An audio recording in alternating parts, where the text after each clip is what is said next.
Welcome to the Deep Dive. Today, we're tackling financial statement analysis. It's all about taking, huge amounts of financial data. Yeah, piles of it. Exactly. And turning it into useful measurements so you can actually make, pretty high-stakes decisions. And our goal here is pretty straightforward. It's to help you rely less on just pure hunches or intuition.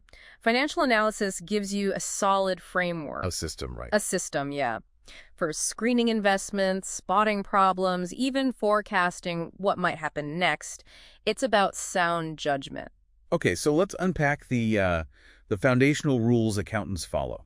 Because how money works in the real world, it's not always how it shows up on paper, is it? Not at all. There are these core concepts shaping what you see. We should probably focus on, say, 3 critical ones. Let's do it. Where do we start?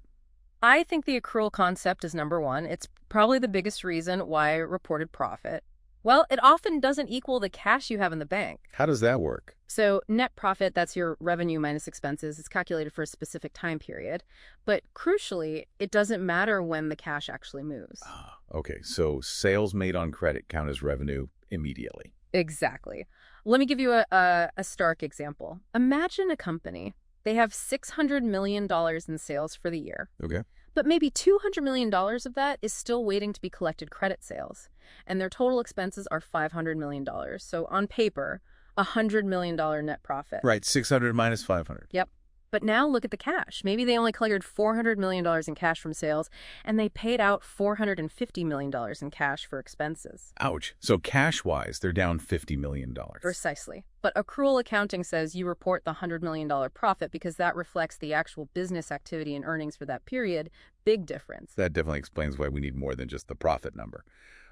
What's next? The going concern concept. Yes, and this one's fundamental. It's the basic assumption that the business will, keep operating for the foreseeable future. It's not about to liquidate. And why does that assumption matter so much for the numbers? Because it justifies how certain assets are valued. Think about a factory that's only partially built. Maybe it cost $20 million so far. Okay.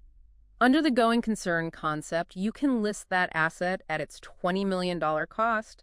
You assume you'll finish it and use it to generate future income. But if the company was about to shut down... And that $20 million valuation makes no sense. You'd have to value it at what you could sell the incomplete parts for. Maybe scrap value?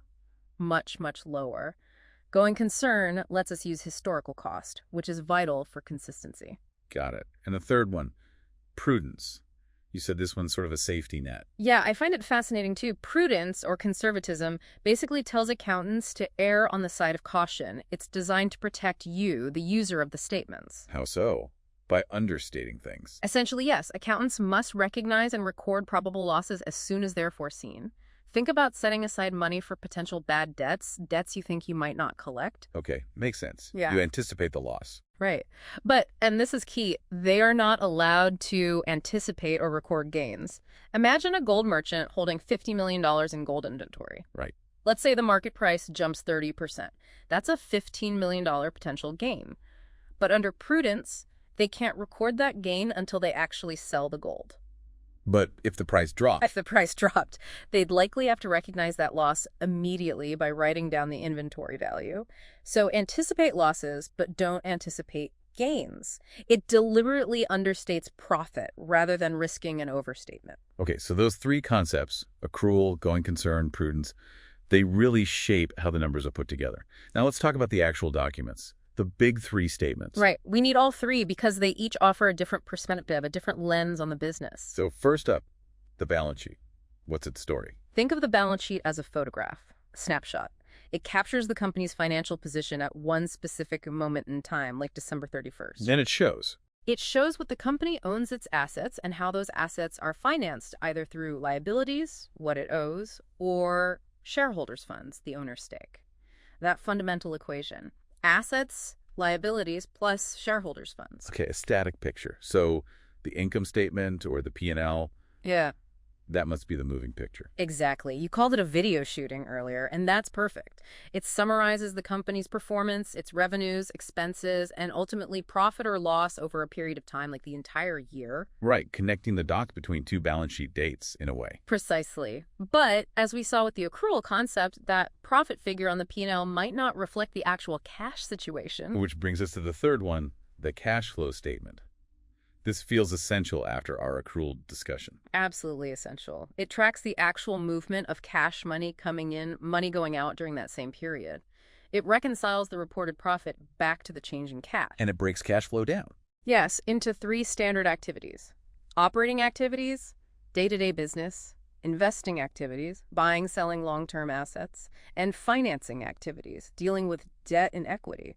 You really need all 3 statements for a complete view. Okay, so we have the underlying concepts, we have these 3 statements providing the raw data, but it's still a lot of information. How do we make sense of it all? How do we turn it into actual insight? That's where the analysis really begins. You use ratios. Ratios are powerful because they take those raw, absolute numbers and turn them into meaningful relationships you can compare. Compare to what? Like past performance or competitors? Both. Compare trends over time for the same company, or compare the company against industry benchmarks or key competitors. Ratios give context. And you mentioned groupings. Yeah, analysts typically group ratios into 5 main categories to focus the analysis: liquidity, activity, leverage, profitability, and share or market ratios. Each group answers different questions. Okay, let's quickly touch on that. Like liquidity versus leverage. What's the core difference for someone analyzing a company? Good question. Liquidity ratios answer the very immediate question. Can the company meet its short-term bills, like right now or next week? Can it keep the lights on? It's about short-term solvency. Got it. Paycheck to paycheck, basically, for a company. Sort of, yeah. Whereas leverage ratios look at the longer-term risk profile. They ask, how much debt is this company using to finance itself? How reliant is it on borrowing compared to its equity base? It's about long-term financial risk. So knowing those 5 categories helps you pick the right tool for the job, depending on what you're trying to figure out. Exactly. Are you worried about immediate survival? Look at liquidity. Worried about long-term debt burden? Look at leverage, assessing efficiency, activity ratios, and so on. That makes sense. Turning that mountain of data into pointed insights. Okay, one final thought, and this seems critical. Before you even start calculating ratios, what about the data itself? Ah, yes. Crucial point. You have to ask yourself, how reliable is this data I'm analyzing? This comes down to the auditor's report. The opinion they issue. Exactly. Auditors review the financial statements. If they issue an unqualified opinion, that's good. It means they believe the accounts give a true and fair view, prepared according to the rules.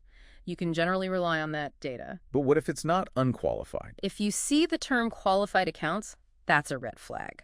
It means the auditors have reservations, they disagree with some part of the accounts, or couldn't get all the information they needed.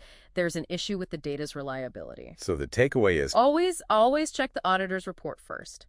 Analyzing numbers based on qualified accounts without understanding the qualification, well, you're building your analysis on shaky ground. Check the source credibility before you bet your judgment on those numbers.